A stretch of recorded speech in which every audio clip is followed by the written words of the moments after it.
And we talked yesterday, and we gave the example yesterday of having certainty in the power of the Qur'an to get the benefit from the Qur'an. Yes? But at the same point in time, we mentioned in the past, and we're going to go into a little bit more detail, there is an akhlaq and an adab of sitting with the Qur'an. And you have to make sure that you follow this characteristics. This akhlaq is its behavior. And these certain things that you have to fulfill, that when you sit with the Qur'an, that you do draw the benefit from it. The benefit of this Qur'an, as we mentioned, is so extensive that the house in which the Qur'an is recited, that shaitan runs away from that house, and the angels are attracted to that house. This Qur'an makes your house a magnet for angels. And what's the other property of a magnet? Is a polar item, right? Sometimes when you put two magnets together, they attract, they stick together. Other magnets you put together and they separate, right? You can't put them together no matter how hard you try, you sit there.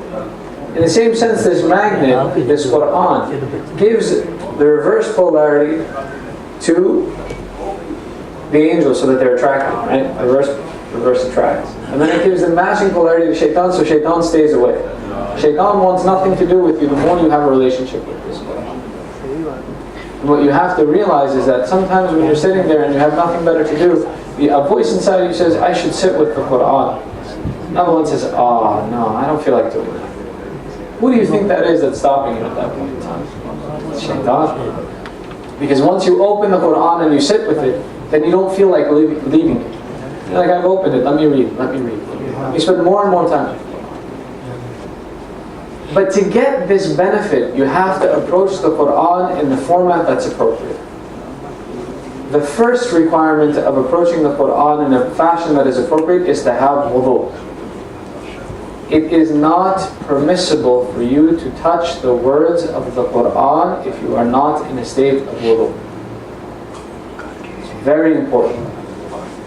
It's a sin to touch the words of the Qur'an without having wudu.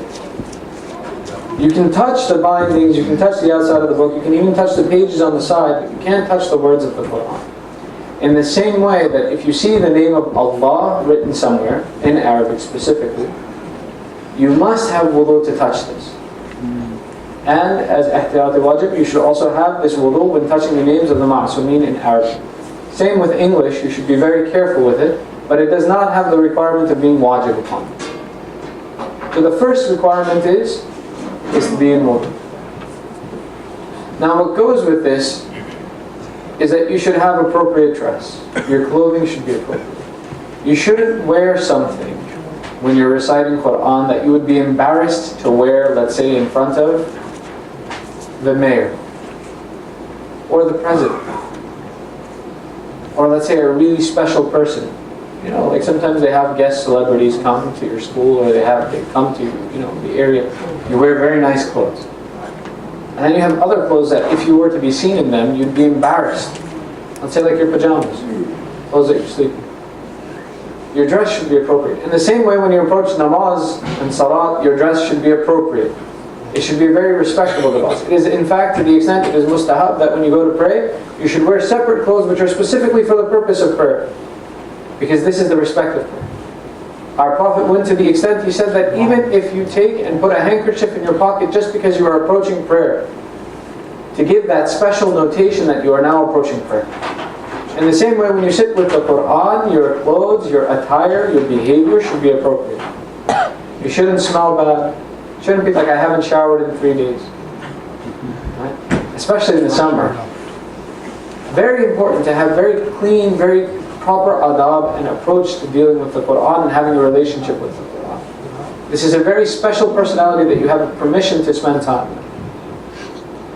Then the next thing is that you should begin your recitation by reciting Bismillah ar-Rahman ar-Rahim. This Bismillah, Imam Ja'far as-Sadiq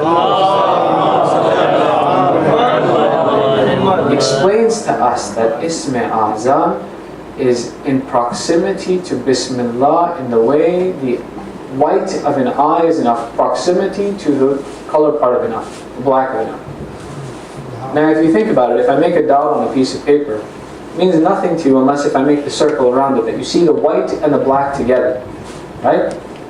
You can't recognize an eye if you don't look at the color part of the eye with the rest of the eye. Imam is explaining to us that Ism Azam is part of this. Now what is Ism Azam? Ism Azam, there are certain names of Allah that have a special characteristic that are secret and hidden from us because they have a certain power associated with it. They have a certain status with Allah. We know these names, we recite these names, but we don't realize the power and the benediction in these names. If one was to recite these certain names of Allah with the power and benediction that they deserve, there is no wonder that many miracles could come to pass by the hand of that person. The same way we discussed yesterday in the example of Sharif al-Murtada, when he wrote Bismillah and the person opened it towards the water and the water parted for him. This is by the sadaqah of that Bismillah, of that Ism Azam associated with Bismillah. Any task that you begin, any important task that you begin, you should always begin with Bismillah. It is even recommended that difficult tasks or important tasks that you have, recite Bismillah 7 times before you begin this task, and it will come to its fruition and completion with ease. And you will have the best of the outcomes. This is the power of this Bismillah. So that whenever you open the Quran, you start by taking the name of Allah. And you start with this Bismillah. And we can go into much detail about this Bismillah, inshallah, at some point in time, and we'll sit and we'll have a discussion about Bismillah in itself too. But then, we get to some of the prescriptions that we were discussing yesterday. Because we have limited time, I'll move to those prescriptions because I'm sure many of you are interested in them. How to take certain very specific benefits. Yesterday's prescription that we discussed, and those few that we discussed, were from Amir al-Mu'mineen Imam Ali ibn Abi Talib, who was known to us as Quran al-Natiq, the speaking Quran. The one whose relationship with the Quran is undoubted. The one whose tafsir and explanation of the Quran is with Imam Sahib al-Asr wal-Zaman, which will be returned to us when Imam al-Zaman comes, which is the most complete understanding of the Quran that we have available to us, or will be available to us, that is in existence. He gave us those prescriptions. Today's prescriptions come from his son Imam Jafar al-Sadiq alayhi.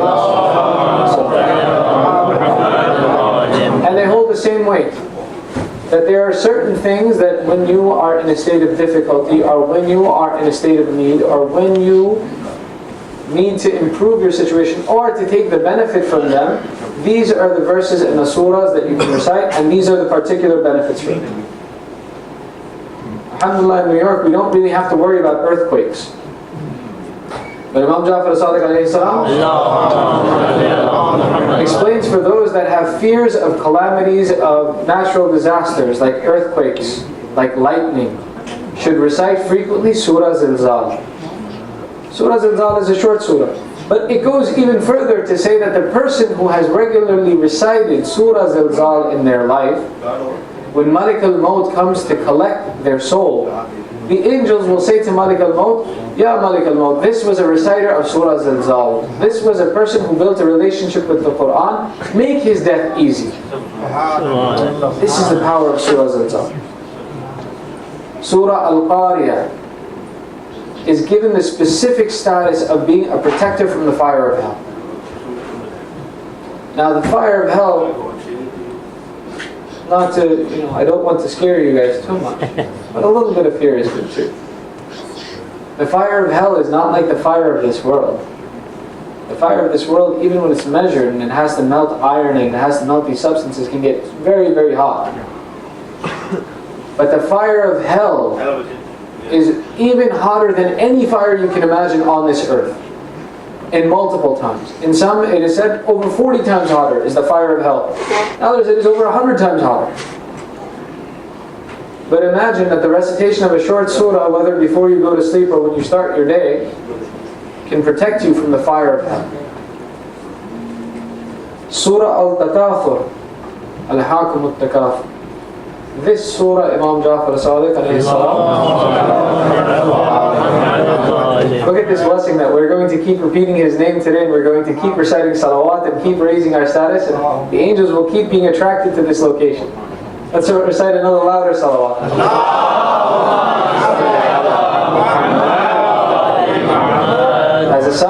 Don't take sitting in these places lightly, and don't sit in these places casually. The angels, and I'm taking a side point, the angels from the heavens, they take permission from Allah to come and lay their wings on the ground of these places, of these masjids, and the places where the dhikr of Ahlul Bayt is mentioned. And they pick up a very special smell from these places on their wings, so that when they return to the heavens, the other angels ask them, what is this smell that is coming from you? What is this beautiful smell that is coming from your wings? And the angel says, I have just been to the place where the dhikr of the Ahlul Bayt is done. I have been to the Husayniyah. I have laid my wings on the ground under the people who are remembering the Ahlul Bayt. And by this, all the angels suddenly get the desire and they ask Allah's permission to come turn by turn. Even such that when these places are empty, they come that perchance there is still some smell that they can take from these places. So these masajid, these places, their status is very, very high. It's very important that we recognize the status too. The Surah Al-Kawthar, as we mentioned, gives the person when they die the status of a shaheed. The status of a shaheed is not something that's easy to attain, but the regular recitation of this Quran on the prescription of the Ahlul Bayt. Some of you must be thinking that, oh, if the Ahlul Bayt have explained that this is the status, everybody reads this surah. But as we mentioned, to recite something without having its understanding and its appreciation of its status doesn't give you the benefit. So don't think that anyone can read this surah and get its benefit. If you don't understand the importance of the status of the individual giving you this prescription, how can his prescription benefit? So hence, imamat is an important topic as well too, and to understand the position of the imam and his hujjah, his authority over us, gives us the ability to take benefit from the prescriptions he gives us. Surah Al-Asr, very short surah. This surah, the person who recites it in their optional prayers and mandatory prayers will be such that a light will exude from his face on the day of the judgment. Imagine, short surah. As a matter of fact, many times people recite this surah in their prayers so that their prayers will end quicker. Oh, it's a short surah, let me recite this one. But imagine if we were to recite it with the understanding of what position this surah holds, we would receive benefit even if it was to quicken our prayers. Surah Al-Kawthar. This is the shortest surah in the Quran. For the person, and look at the beauty of how our Imam has explained to us the benefit of this. Imam Ja'far as-Sadiq. You're all going to love this one. Every one of you will recite this in your prayers every day now. Every prayer will be Surah Kawthar. The person who recites Surah Kawthar in his obligatory, mandatory prayers and optional prayers will be entitled on the day of judgment to quench his thirst from the pool of Kawthar. You don't understand the importance of the pool of Kawthar yet, do you? I can see these blank faces in front of you. Quickly to explain to you, the pool of Kawthar, on the day of judgment, when we will all be raised from our graves, there will be such a heat. It will be so exceptionally hot on that day that even the Anbiya, the prophets of Allah, will be asking Allah, oh Allah, give me relief from this heat. The Anbiya, we are just normal people. The Anbiya will be asking for relief from this heat. They will be saying, Ya Allah, nafsi, nafsi. But amongst all of them, look at the status of our Prophet. Only Rasulullah amongst all of creation will be saying, Ya Allah, ummati, ummati. Oh Allah, give relief to my people. And the only relief, the only thirst-quenching thing that you will have on that day, and all of us are thirsty here, and the fasts of the summer, we all know of the thirst that comes. But on that day, imagine that heat, and there's nothing there to quench your thirst, except this one pool of Kawthar. And for those who will drink from this pool of Kawthar, first off, the one who will be in charge of giving this drink to you from the pool of Kawthar will be Amir al-Mu'mineen Imam Ali.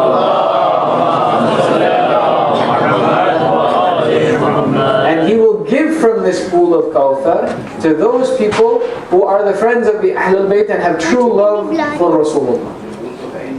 And then the one who drinks from this, it is guaranteed, will never be thirsty again. Imagine that. To drink something just once, that you will never be thirsty. And then the description of Kawthar is something that if we were to get into it, we're already out of time. But there are some more surahs that I want to discuss with you. Inshallah, we'll discuss them tomorrow. And then from there, there is a very particular verse that I recited for you today that I want to talk to you about. Inshallah, that will start our next discussion about speaking with Allah and the art of supplication, making dua to Allah, which comes from the Quran itself. So inshallah, let's end our session with reciting dua of Imam Zamana, with understanding that this is the month of Ramadan. This is the month where we have spent all day purifying ourselves and cleansing ourselves and worshipping Allah. And now that we've come to the time where the answering of prayers is guaranteed, the time of Maghrib is a time of guaranteed answer of prayers. We are praying for Allah, not for our wealth. We are not praying to Allah for anything except for the Zuhur of Imam Zaman alayhi salam. And we are making sincere intention that at this time, oh Allah, when we are in a state of fasting, oh Allah, when we are trying to attain proximity to you, when you have guaranteed the answer of our prayers, we want nothing from you except for you to give us our Imam. And for our Imam to be reunited with us. And for us to have the safety and security and to be able to ask our Imam directly for help. So we ask Allah to keep him safe and to return him to us quickly by reciting this dua. Bismillahirrahmanirrahim. Allahumma kulli waliyika hujjat ibn al-Hasan salawatuka alayhi wa ala في هذه الساعة وفي كل ساعة وليا وحافظا وقاعدا وناصرا ودليلا وعينا حتى تسكنه أرضك طوعا وتمتعه فيها طويلا برحمتك يا أرحم الراحمين. صلوات على محمد.